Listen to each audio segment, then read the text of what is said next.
Despite decades of accusations of racism and xenophobia, despite both major parties attacking them over the years, Pauline Hanson's One Nation Party is seeing a surge in support.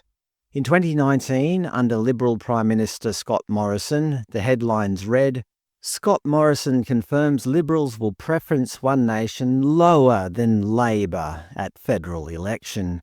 Of course, Labor and the Greens don't like One Nation, with The Guardian reporting in July this year.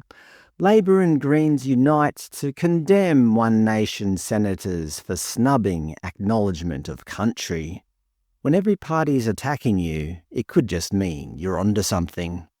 Whatever people think of her, Senator Hanson has always held strong in her beliefs, something few other politicians can be credited with.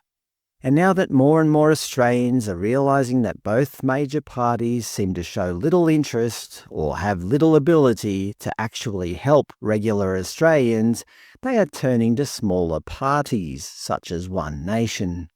The support has become so great that even the ABC has no option but to report on it. Case in point, this article from today: why has support for One Nation surged since the election, and will it last? They note that support for One Nation has doubled since the last federal election, with some polls suggesting they have more national support than the Greens. National polling suggests between 10 and 14% of voters support One Nation. So how did the ABC answer the question? Why are more and more Australians supporting One Nation? Well, there are a few reasons. The first reason, they note that many Australians are worried that housing and infrastructure cannot keep up with the pace of immigration.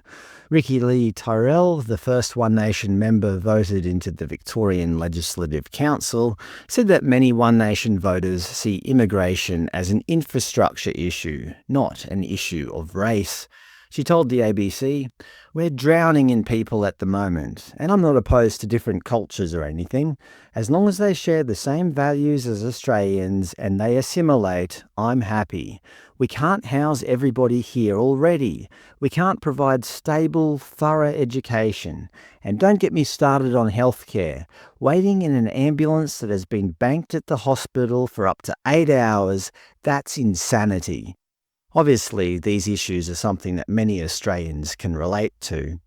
One Nation leader in Western Australia, Rod Caddies, agrees that housing has become a big issue, especially for younger voters.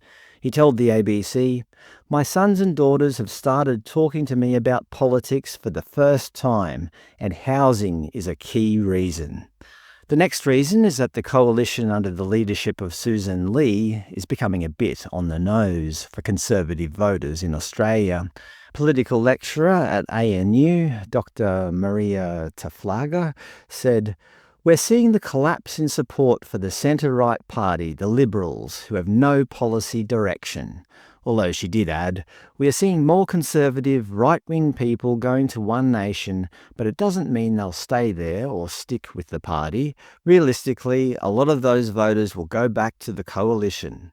Former Labor strategist and pollster for Redbridge, Cos Samaras, commented, "If that conservative group of Australians feel the coalition is not solid enough on an issue or hardline enough, they do look for alternative options."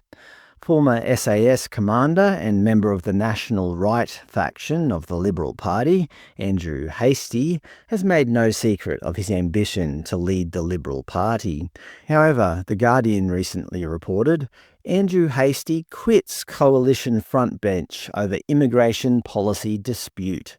He said, "The leader has made it clear that the Shadow Home Affairs Minister won't lead the coalition's response to immigration matters or develop the coalition's immigration strategy.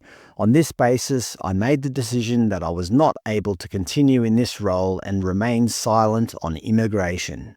So yes, the coalition are facing internal pressures under the leadership of Susan Lee.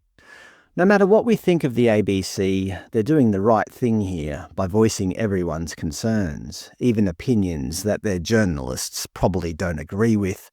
But to be fair, that's their job. They're funded by all taxpayers, not just supporters of one side of politics. But it does say something, doesn't it? If the ABC are reporting on One Nation's surge in support, it means something out of the ordinary is happening here. People are growing tired of Australian politics being dominated by two major political groups who seemingly ignore the frustrations of many regular Australians.